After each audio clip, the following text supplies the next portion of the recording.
Crush और destroyer episode 61। Rajveer जी हानिया से कहते हैं, तुमने आराम नहीं किया बेटा। हानिया कहती है, नहीं मैं बोर हो रही थी तो इसलिए नीचे आ गई। ये कहकर वो इधर उधर देखने लगती है तो प्रतिभा जी मुस्कुरा कर कहती है, हानिया तुम जिसको ढूंढ रही हो वो घर पर नहीं है। हानिया हड़बड़ा कर कहती है, नहीं नहीं मैं किसी को नहीं ढूंढ रही हूँ। सब हंसने लगते तभी आमान वहाँ आलिया के साथ आते हुए कहता है, ऐसी क्या बातें चल रही है कि आप सब इतना हंस रहे हैं। आलिया कहती है, और वो भी मेरे बिना आप सब मस्ती कर रहे हो। प्रतिभा जी कहती है, आओ बैठो बेटा। आलिया और आमान भी उन सब के पास आकर बैठ जाते हैं। आग पूरी धाम ढाल गई थी, अंधेरा हो चुका था। राजवीर जी कहते हैं, हम सोच रहे थे एक पार्टी ऑर्गेनाइज करने का, कुछ करीबी रिलेटिव्स है उन्हें बुलाना होगा। आमान कहता है, आप सबको कुछ ऐसा ठीक लगे। हानिया कहती है, क्या है मुंह दिखाई की तरह होगी। प्रतिभा जी कहती है, हाँ बेटा। तब वहाँ हारून भी आ जाता है और कहता है, क्या बात है मम्मा आपने इतने जल्दी बुला लिया, सब ठीक है ना। प्रतिभा जी कहती है, तुम्हारी आज शादी हुई है और तुम कहाँ चले गए थे। हारून कहता है, मम्मा आज एक इम्पोर्टेंट मीटिंग थी। प्रतिभा जी कहती है, कल हम मुंह दिखाई के लिए पार्टी ऑर्गेनाइज कर रहे हैं, कल कहीं मत जाना आमान तुम भी। आमान कहता है, मम्मा मैंने पहले अपनी सारी शूटिंग मीटिंग 3 दिन आगे की शेड्यूल पर कर दी है। ऑफ कोर्स मेरी शादी हुई है तो अभी अपनी वाइफ के साथ टाइम स्पेंड करूंगा। सब हंसने लगते हैं और आलिया का चेहरा शर्म से लाल हो जाता है।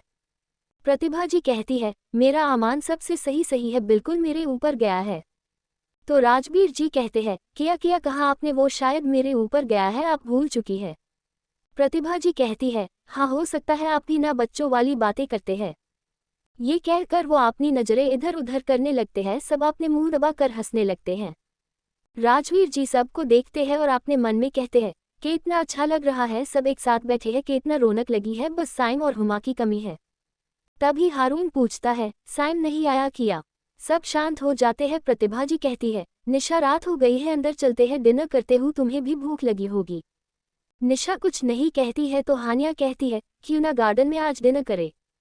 आमान भी निशा को समझते हुए कहता है, हाँ काफी मजा आएगा और चंद के नीचे बैठेकर खाने का अलग मजा है। राजवीर जी और प्रतिभा जी भी समझ सकते थे निशा को, तो प्रतिभा जी एक नौकर से कहती है, खाना लगा दो इधर पर ही। वो नौकर हाँ में सर हिला देती है और वहां से चली जाती है। और थोड़ी देर में बहुत सारे नौकर मिलकर डिनर लगा देते हैं और सबको सर्व करने लगते हैं। आमान आलिया को खुद से सर्व करता है, उसका ये जेस्चर सबको बहुत अच्छा लगता है सिवाय आलिया के। सब अपना अपना डिनर करते हैं। डिनर करने के बाद सब बातें करने लगते हैं। हारून टाइम देखकर कहता है, निशा मेरे ख्याल से अब तुम्हें अंदर चलना चाहिए, बहुत देर हो गई है। हारून ने इतना कहा ही था कि तभी उन सब की गाड़ी अंदर आने की आवाज आती है। वो सब गार्डन में थे तो उन्हें साइम की का पार्किंग एरिया में जाती दिख रही थी। निशा को अपने दिल में एक सुकून महसूस होता है। साइम का से निकलकर डायरेक्ट घर के अंदर जाने लगता है तो राजवीर जी उसको आवाज देते हुए कहते हैं, वहीं रुको। साइम वहीं पर रुक जाता है। राजवीर जी प्रतिभा जी से कहते हैं, आप अंदर जाए और गृह प्रवेश की तैयारी कार्य।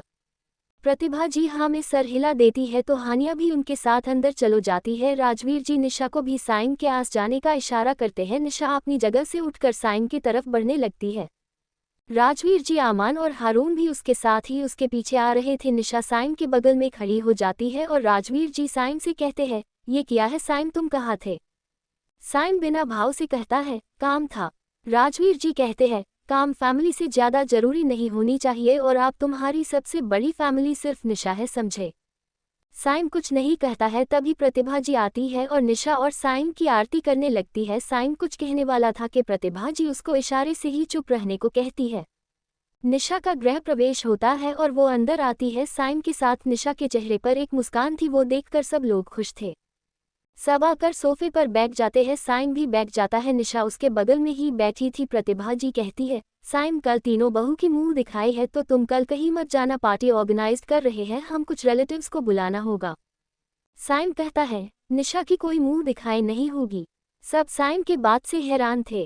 राजवीर जी कहते हैं, वो इस घर की बहू है और कुछ क्लोज फ्रेंड रिलेटिव्स से तो इंट्रोड्यूस कराना होगा।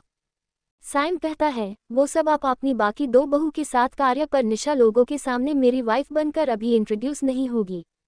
प्रतिभा जी कुछ कहने वाली थी, उससे पहले ही साइम कहता है, मैंने पहले ही बात क्लियर कर दी थी कि शादी पब्लिक नहीं होगी। आमान कहता है, तो पब्लिक कहाँ हो रही है, बस रिलेटिव्स आएंगे। साइम कहता है, मैंने कहा था किसी को भी नहीं बताना है, मतलब किसी को भी नहीं, और मैं और निशा मेरे घर जा रहे हैं आज ही। प्रतिभा जी कहते हैं, नहीं अभी मत जाओ। आलिया कहती है, क्या तुम इधर नहीं रहोगे? राजवीर जी कहते हैं, कल निशा की मुंह दिखाए होगी तब कुछ होगा। साइम कहता है, नहीं मतलब नहीं। निशा कहती है, कोई इशू नहीं है अंकल, मैं और साइम पहले एक दूसरे को और जन लेते हैं, फिर आप मेरी मुंह दिखाई कर देना। वैसे भी लोगों को नहीं पता कि हमारी शादी कल हुई या आज, तो आप जब भी कहेंगे वो वही मन लेंगे। और साइम हम कल चलते हैं ना प्लीज। राजवीर जी कहते हैं, निशा कह रही है तो ठीक है, पर अभी निशा नहीं जाएगी। साइम कहता है, कल मैं चला जाऊंगा, अगर आपको अपनी बहू को अपने पास रखना है तो रखिए। प्रतिभा जी कहती है, तुम निशा को छोड़कर नहीं जा सकते, वो तुम्हारी बीवी है, जहां जाओगे निशा को लेकर ही जाओगे। साइम कहता है, जाना है तो कल ही जाएगी, वरना यही रख लीजिए अपने पास। आलिया गुस्से में कहती है, तुम ऐसे रूड क्यों हो रहे हो, वो तुम्हारी बीवी है और तमीज से बिहेव करो उसके साथ। साइम कहता है, आपने रिश्तों पर ध्यान दो, मेरे नहीं। प्रतिभा जी कहती है, वो सही कह रही है साइम। निशा कहती है, अच्छा शांत हो जाए आप सब और आलिया रिलैक्स रहो ओके।